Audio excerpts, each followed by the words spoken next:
This weekend's attack on Israel by Hamas is also drawing attention to the U.S. and the dysfunction in Congress. The House currently has no speaker. Military promotions are being held up in the Senate, and there's arguing over how much foreign aid the U.S. Should supply. Joining us now, Oklahoma Republican Senator Markwayne Mullin. He's a member of, how are you? He's a member of the Armed Services Committee, also served for 10 years in the House with former Speaker Kevin McCarthy. Among other things, we could use a functioning House given the events of the weekend. And then there's myriad other reasons for it. How do you see it playing out? How quickly and how much turmoil are we going to see, Senator?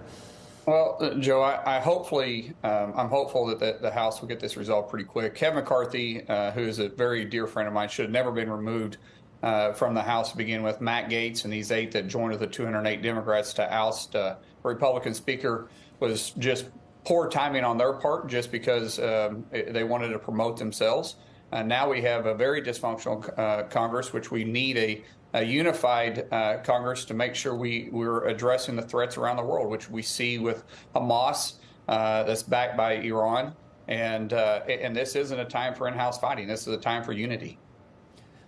It's going to, I can't see anything other than a protracted events of the coming week with this. Do you think there is a favorite candidate at this point that could get enough votes?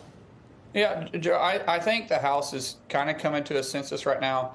Of course, you have President Trump, who's come out and endorsed Jim Jordan, which would, by many calculations, that would give him an inside track. Steve Scalise is strong with a very strong base, and both can unify. I think with President Trump's endorsement of Jim Jordan, though, I think it obviously gives him an inside track. Jim has a very strong rapport, obviously, with the Freedom Caucus, being the former chair there.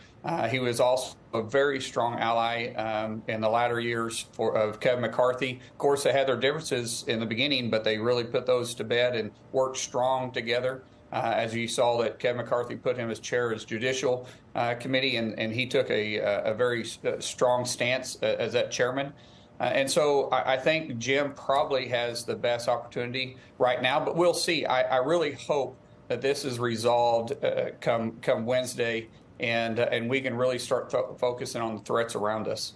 So you figure that the 8, I don't know, for lack of a better term, the 8 rebels would go for Jordan. What about the centrist?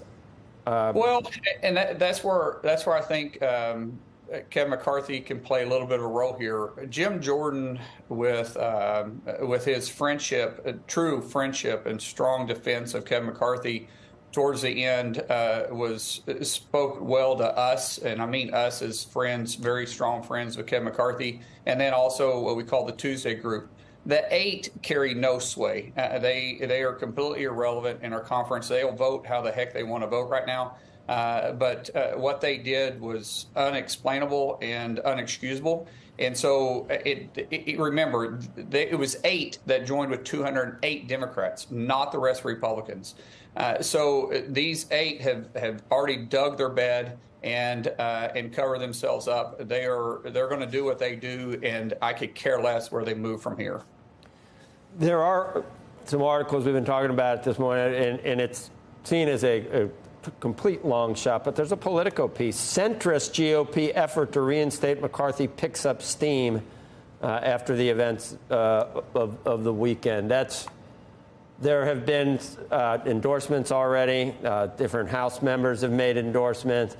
It'd be hard to put Humpty Dumpty back together again. Is that fair to say?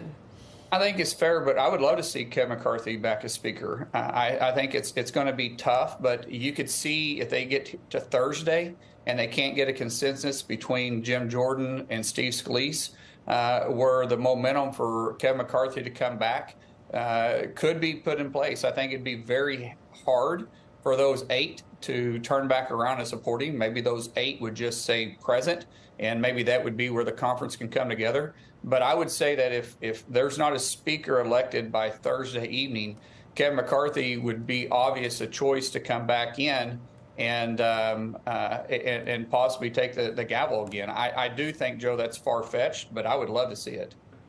No way no way Democrats play any role in any of whatever the number is. They're going to be no for whoever it is, even if it was. Yeah, I think so. And keep in mind, Kevin McCarthy could have made a deal with the moderates in the Democrat Party. They came in and made him an offer.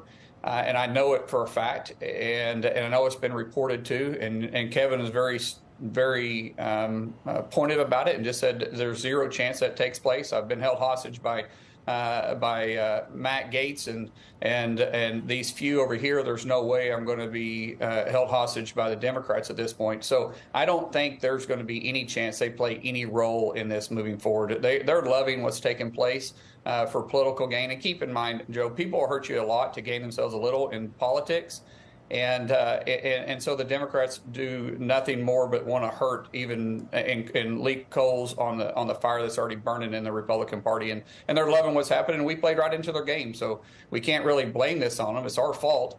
But they're not going to help, and we're not going to look for them to help at all in this.